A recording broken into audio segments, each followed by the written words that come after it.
Good morning. मेरा नाम है महजबी गुलजार। मेरा रोल 28 है। मैं डीएलएड कर रही हूँ पीटीसी चंदवारा से। 19 से 21 सेशन है मेरा, और मेरा सब्जेक्ट है S5 health yoga and physical education in school. S5 में मेरा इकाई है 2 खेल एवं खेलकूद। खेल एवं खेलकूद के बुनियादी आधार कुछ इस तरह है: आनंद, सुरक्षा, सबकी सहभागिता, अनुभव करके सीखना। तो हम एक एक करके सबको डील करते हैं। आनंद, मज़े के लिए खेलना। खेल की सबसे पहली विशेषता है कि वो खेल आमोद प्रमोद होता है। कोई भी ऐसा कार्यकल्पना जिससे बच्चे को आनंद मिलता है वह खेल कहलाता है। एक ही कार्यकल्पना किसी के लिए खेल हो सकता है तो और किसी दूसरे के लिए कार्य। उदाहरण, जब बच्चे को हम कक्षा में सिक्के को पहचानना सिखा रहे होते हैं तो वो कार्य कहलाता है। और बच्चे जब कक्षा में कुछ सब्जी खरीद बेच या कोई ऐसा खेल खेलते रहते हैं जिसमें वो सिक्के को पहचानते तो हैं पर वो खेलते हैं, वो कार्य नहीं होता। और दूसरे खेल और भी बहुत सारे खेल अपने आप में ही आनंददायक होते हैं। खेलने से बच्चे को बहुत ही ज़्यादा संतुष्टि मिलता है। जब बच्चे बार बार सीढ़ी से पिछलते उतरते रहते हैं, बच्चे या बच्चियाँ, तो उनको बहुत मज़ा आता है। न वो इकाई पाने के लिए और न किसी को दिखाने के लिए, वो खुद अपने मज़े के लिए खेलते रहते हैं। पर उसमें उसको मज़ा आता है, पर उसके कारण उसके शारीरिक विकास और कौशलता होती रहती है। पर बच्चे को ये समझ में नहीं आता है क्योंकि वो तो खेल रहे हैं, आनंद के लिए खेल रहे हैं। और एक बात, खेल ऐसे क्रिया है जिससे बालक या बालिका स्वयं और खुद से ही हिस्सा लेता है, कोई और उसे फोर्स नहीं करता। अर्थात खेलने के लिए उस पर दबाव नहीं डाला जा सकता। खेल में उसका योगदान सक्रिय होता है।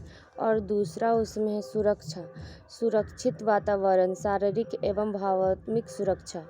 बच्चे अपने खेल को बहुत संजीदगी से लेते हैं। बच्चे को अपने खेल क्रियाओं के अलग नियमों होते हैं। बच्चों के खेल के बारे में एक महत्वपूर्ण दृष्टिकोण यह भी है कि उसके द्वारा बच्चे वयस्क की भूमिका निभाने के लिए तैयार हो जाते हैं। खेल क्रियाओं बच्चों को हर्ष, उल्लास, क्रोध, भय और दुख व्यक्त करने का अवसर प्रदान करती है।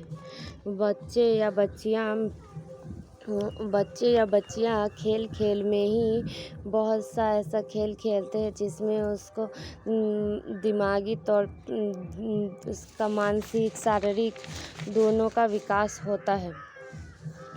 और वातावरण का भी बाहर इंडोर आउटडोर गेम खेलते हैं तो उसमें उसके वातावरण को भी स्वच्छ वातावरण मिलता है।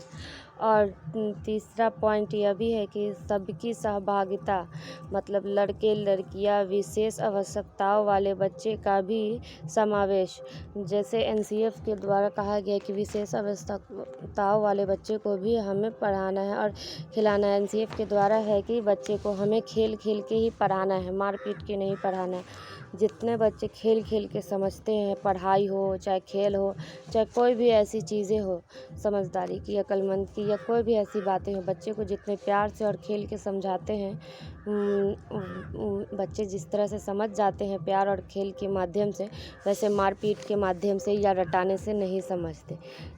इसी तरह है, खेलने का आनंद तब तक आता है जब उसमें सबकी सहभागिता होती है।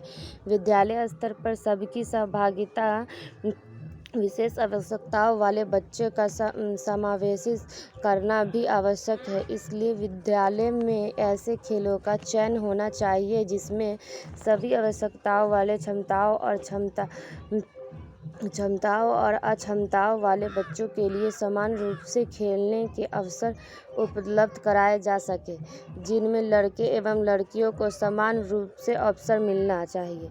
खेल चाहे कोई भी हो, उसमें सभी को विशेष आवश्यकता वाले बच्चे सबका समावेशी उचित गतिविधियों के द्वारा किया जा सकता है एवं सबकी सहभागिता और सबको खेलने के मौका एवं साथ सुनिश्चित किया जा सकता है। विभिन्न प्रकार के नाटक विद्यालयों में प्रारंभ किए जाते हैं, जैसे खो खो तथा विद्यालय में कबड्डी, कित-कित, चोर सिपाही खेले जाने वाले खेल, जैसे बहुत सारे ऐसे खेल हैं, चेस, लूडो, क्रिकेट, बहुत सारे ऐसे खेल हैं जो बच्चे खेलते रहते हैं। और आखिरी पॉइंट है मेरा, अनुभव करके सीखना। बच्चे द्वारा स्वयं के खेले से नियमों को समझना, बनाना आदि। बच्चे खेलने में क्रियाकलाप द्वारा सीखते हैं, ऐसा संकल्पनाओं को आधारित अच्छी तरह से समझा जा सकता है। यदि बच्चों को किसी संकल्पना के बारे में केवल मौखिक रूप से बताया जाए और स्वयं करने को मौका नहीं दिया जाए तो वह उसे उतनी अच्छे से नहीं समझ पाएंगे जितना हम उसे कोई भी चीज़ बोलेंगे कि ये चीज़ ऐसे होता है, तुम करके बताओ। तो बच्चे जब करेंगे तो वो उसे अच्छी तरह से सीखेंगे कि कहाँ पे गलती और कहाँ पे मेरा छूट रहा है कोई भी ऐसा चीज़, तो बच्चा अच्छे से समझ जाए। जैसे हम बच्चे को कोई चीज़ बताते हैं कि आइसक्रीम मीठा होता है, तो वो सोचेगा कि हाँ मीठा होता है, पर जब वो खाएगा उसका अनुभव करेगा तो उसको पता चलेगा कि हाँ आइसक्रीम वाकई में मीठा होता है और उसमें ये इस तरह का टेस्ट होता है। और हर तरह के आइसक्रीम में अलग अलग इसी के लिए कहा गया, अनुभव करते हैं तो वो सीखते हैं अच्छे से। बच्चों को इच्छा अनुसार खेलने के अवसर देने चाहिए, हम उनकी सीखने में मदद करते हैं। खेल बच्चों को खोज करने और उनके द्वारा स्वयं सीखने का अवसर प्राप्त कराता है। इस प्रकार स्वयं से अनुभव करके बच्चे खेल के नियमों को समझते हैं तथा बना भी सकते हैं। उदाहरण के लिए किराने की दुकान का खेल के नियमों शोर खेलते बच्चों की भूमिकाओं और खेल के नियमों से भिन्न होती है। बच्चे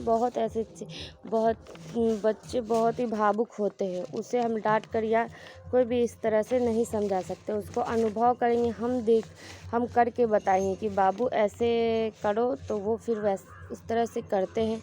इसलिए बच्चे को अनुभव करके सिखाना और उनको खुद सीखने देना और अपने खेल का खुद नियम बनाना, क्योंकि बच्चे को हम कितना भी समझाएंगे वो नहीं समझेगा। जब खुद वो अक्लमंद हो जाता है वो हर चीज़ समझ जाता है। इसलिए बच्चे कुछ खेलते हैं, सीखते हैं और किसी चीज़ का विकास भी करते हैं। इसलिए अनुभव करके सीखना भी एक महत्वपूर्ण पॉइंट होता है खेल के माध्यम में। और मेरा टॉपिक बस इतना ही।